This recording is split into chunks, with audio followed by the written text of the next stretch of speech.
Hi, everybody out there in social media land.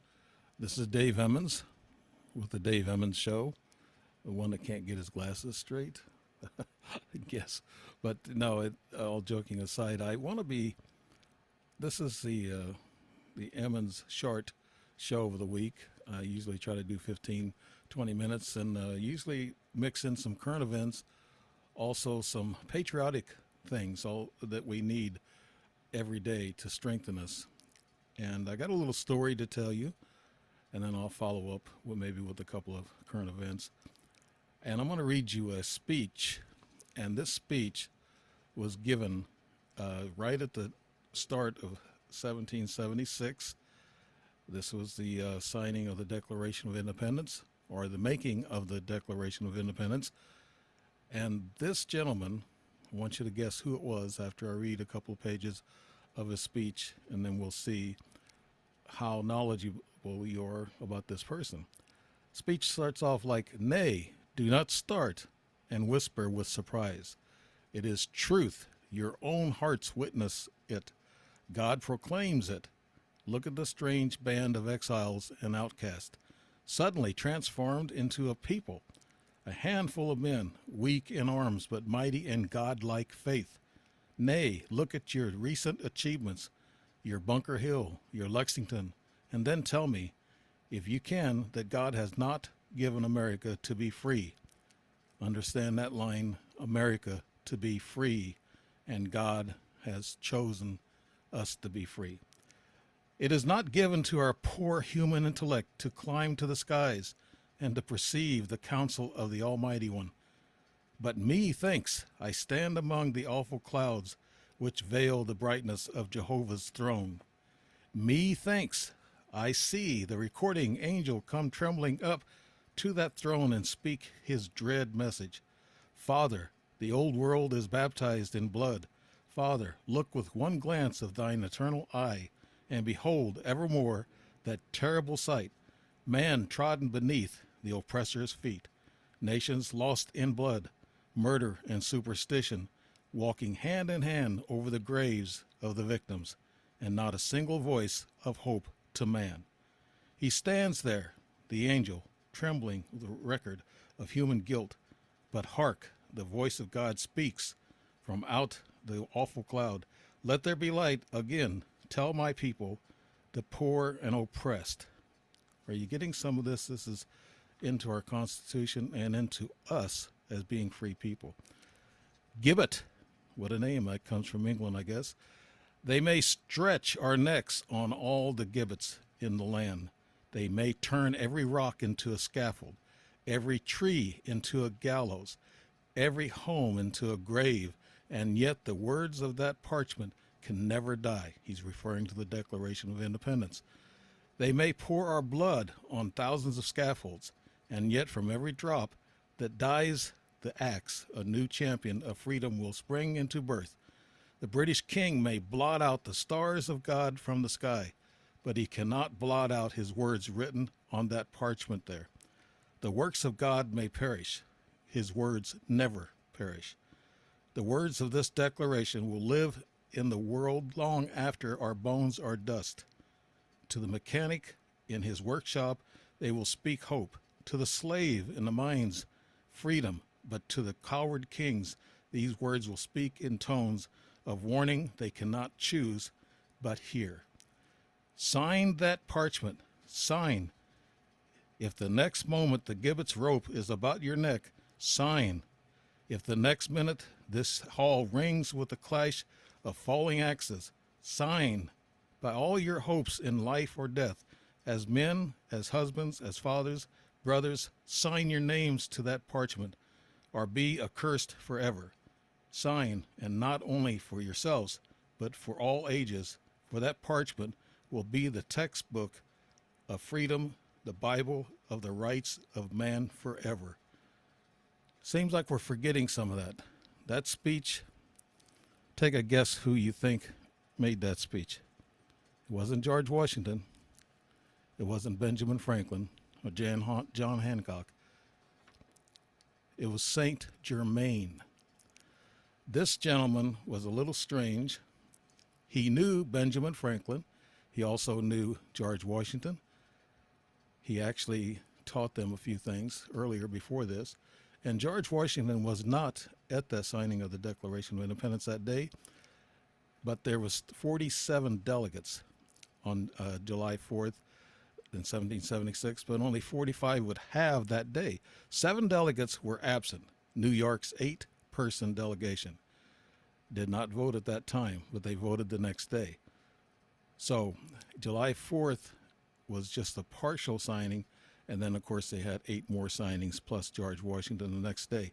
However, the signers' names weren't released publicly until early 1777. Getting excited on this one because the patriotism is very strong in my body, and I hope in a lot of people's bodies, in their minds and their hearts, that we need to get this country back in gear.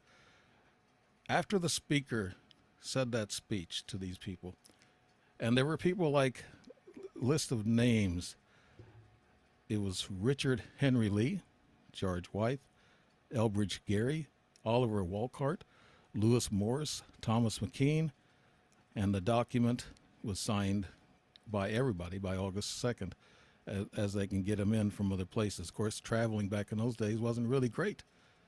So, however, the signers were named and released, and the public in 1777, almost a year later. The speaker, Saint Germain, what a strange, strange fellow. After he made that speech to all these men in Philadelphia, in the hall there where they were signing a Declaration of Independence, Freedom Hall we can call it, and that speech made him tired. He was tall, 6'4", pale in color on his skin, and he seemed like an angel. They said nobody saw him come in the building and nobody saw him leave the building.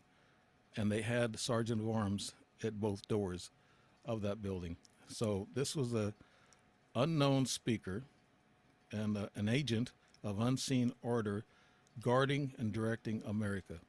He kept telling all the signers that day, write the Declaration of Independence first. Let's get it down. He sat up in the balcony. He watched them write this article, and he sat there and watched carefully, and he is very patient.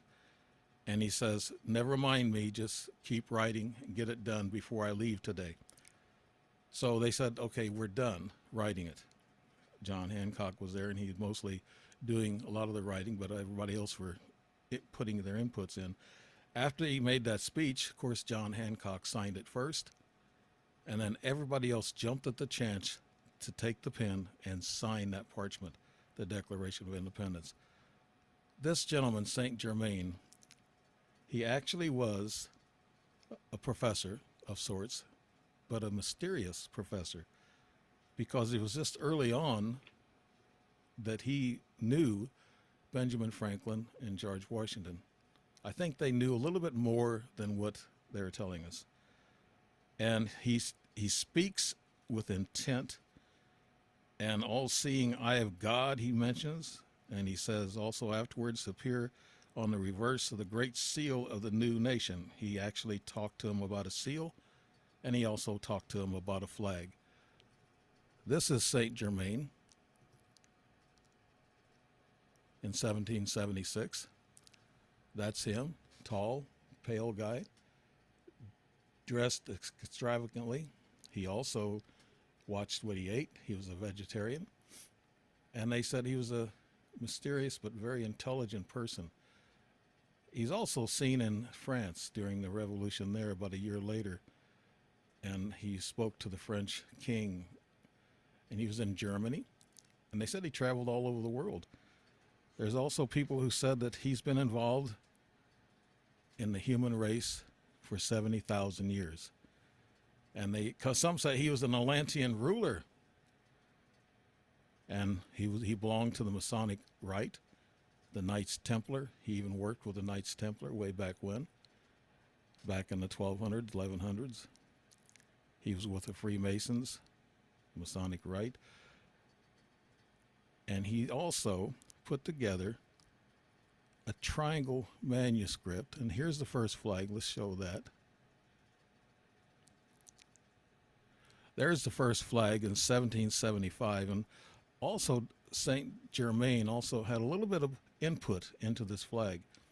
And he devised it with the British flag and also the American flag without the stars. Of course, we weren't all nations at that time, or all countries, I'm sorry. We were a partial nation, but we weren't all together like the United States. That's why the flags weren't, the stars weren't there, but the Union Jack flag was there, plus the makings of the American flag was together. Saint Germain also designed, or helped design, that flag.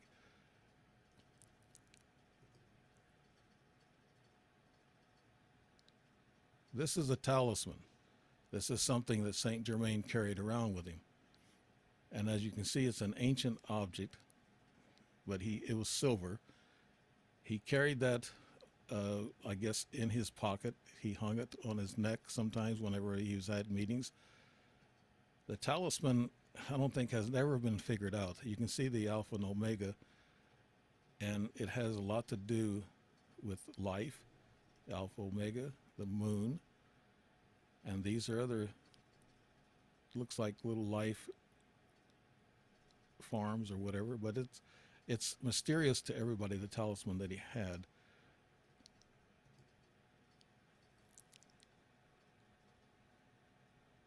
This picture here is a scribe. He had this scribe with him. It was an unusual shape. He would wear this, and nobody has really deciphered most of this scribe. It was his secret scribe, just like the talisman that he carried. It could have been something like the, I guess, some ancient symbols way back in time. So I think somebody else, I didn't find this meaning of this, but I just thought it was interesting to have. So that shows you the pictures of what went on there. But we'll go from there and talk about what this strange gentleman did. And when he talked, everybody listened, so he must have had a booming voice. And historical academic books don't have Saint Germain involved in any of the textbooks about history. He was called the Professor, if you want to look that up. The Professor at the signing of the Declaration of Independence. Very strange guy. I've heard this story before. I was always fascinated by this story because he seemed like he was an angel. And why was he called Saint Germain? That happened, I think, starting in Europe in earlier years that he was around. And he must have been somebody who was around human beings for a long time. Like they said, 70,000 years. Some rumored that Atlantean, leader. So he was a stranger, no doubt. And he was a mysterious Rosicrucian philosopher, strict vegetarian, of course. And he was a friend and teacher of Benjamin Franklin and George Washington, who served and played an important role in the founding of the new republic. So this guy was involved early on with the two leaders that we had. So if this angel said that this country would survive and it'd be a great country, he told George Washington, and he also told the whole staff there, the 47 members, that this nation will be great and God will take care of it, and you will beat the British and you will win this war. At the time, they were having a hard time. They're losing a lot of soldiers. They were running out of supplies. George Washington had a really hard time, Valley Forge. But things started changing after that, just as he said. Keep fighting, keep pushing, and you'll win. And this country will be the greatest country in the world. And this, I have to say, was a mysterious guy. I know I get involved in ETs and things of that nature, and I'm also writing an angel book right now, my third book.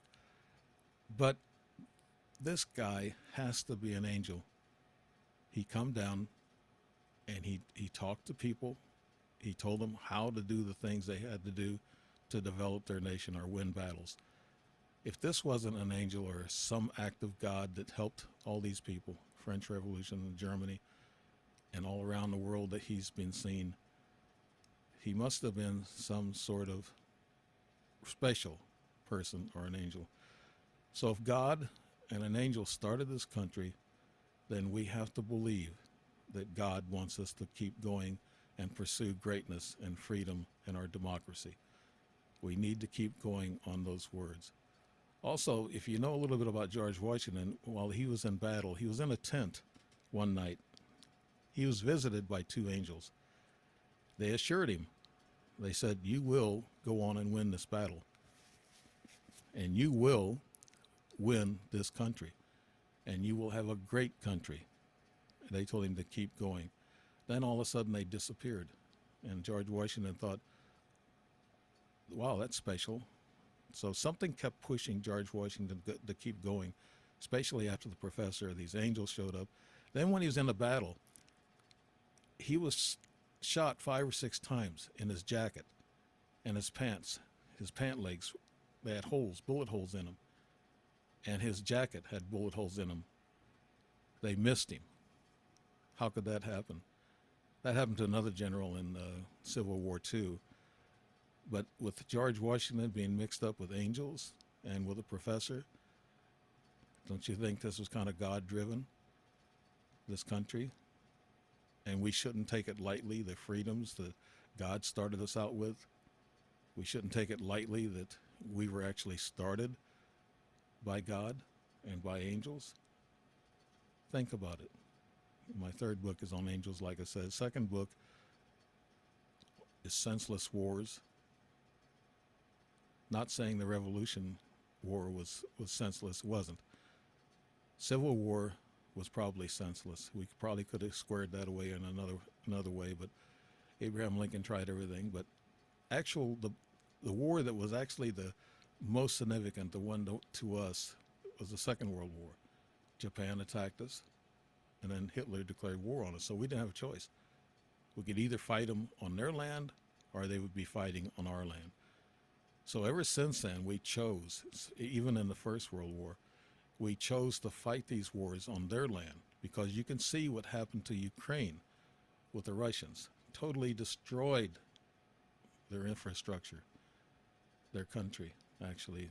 And it's terrible, but we've learned early, don't fight wars on your own land.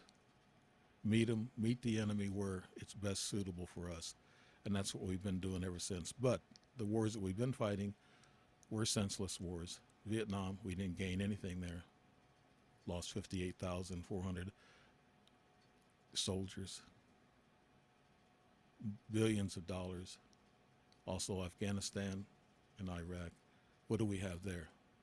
Now we have terrorists taking over in Afghanistan, and the whole Middle East is back into flames again. So we have to watch what we're doing, and that's why I've written the books I have. UFO Disclosure, first book. Second book, Senseless Wars. And this third book is about angels. And this was fitting. This story will probably be in my angel book too, because it's a beginning.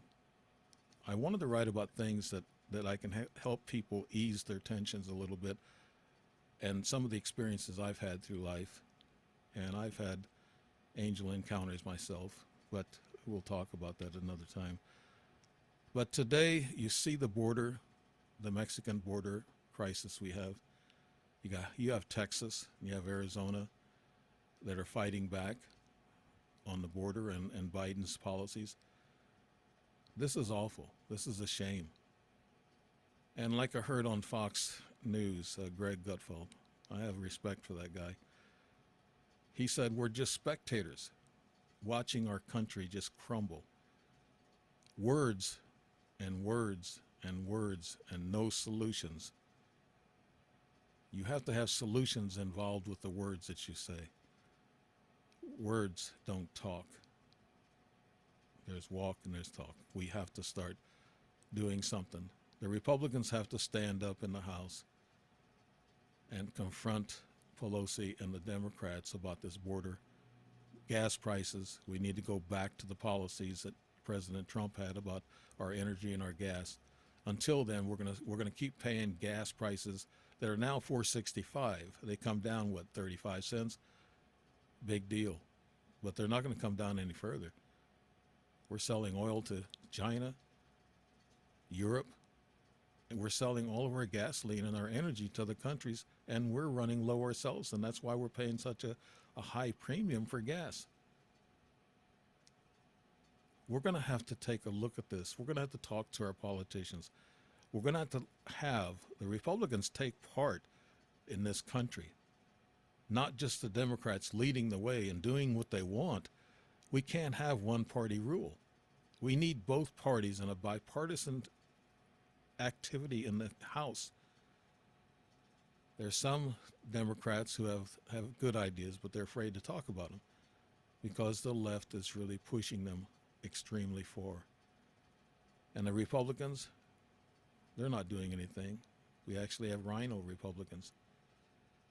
Cheney, just to say one, but we're just sitting back and watching this. We're watching things change around us. Our kids in school, what they're being taught, diversity.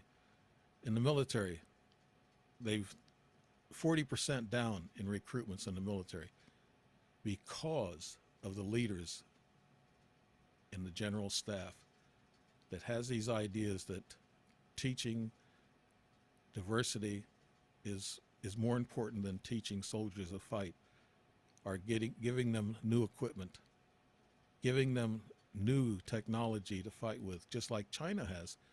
And actually Europe has a few things, and Israel has a few things better than ours. Why? Because we're sitting back and thinking about diversity. I never seen any problem with diversity. When I was in the military, we were all one. We were all brothers. This is just a political play that we need to stop, the political play, and we need to do it in the Supreme Court. We need to do it in the House, in the Senate. That's where we need to do it.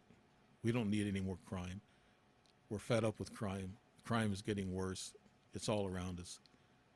It'll come to our back door, our front door, sooner or later, just like the Supreme Court judges, the riots and the demonstrations right there at their house, and it's illegal. Let's think about what's going on.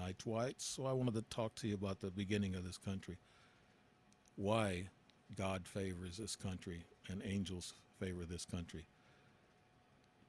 We should all start talking to our representatives. Tell them what you want. 80-something% of the people saying that we're going the wrong direction. That should put a halt to the direction we're going. Maybe somebody needs to be fired. Don't want to say who. Don't want to get into too much of the politics I already have, but we're just sitting here watching a game that's actually a game that's going to destroy this country and allow other countries to hover over us, like China and Russia. Can't say too much about Russia because they showed themselves as being weak. They only have nuclear weapons. The only thing that scares the rest of Europe, not their military. And maybe Putin one day won't be president of Russia. That would be a good day. That'd be fine. I'm an ex-combat veteran. I'm patriotic, and I see this going on. It bothers me, and it should bother everybody. I won't take up any more of your time. I just wanted to talk to you about Saint Germain and the beginnings of this country, and how George Washington and Benjamin Franklin were kind of like the leaders that stoked this whole thing, along with Saint Germain. Have to give him some credit in which the history books don't, but look him up. Professor Saint Germain, signing of the Declaration of Independence. And from there, we did become a strong and great nation. I want to thank you. This is Dave Emmons and my short takes for the week. I want to thank you and watch for my other guests that are coming up. I've got Tom Althaus, who actually was the script writer for The Matrix, Keanu Reeves. and that was kind of slipped out from under him. But he's also a playwright. So I'll be talking to him next week, and the week after that, I'll be talking to somebody that knows a lot about secret groups, things of this nature that has an influence on our country. So stay tuned to that. Maybe I'll be back with another topic. This is Dave Emmons Show, signing off. Thank you. Good night.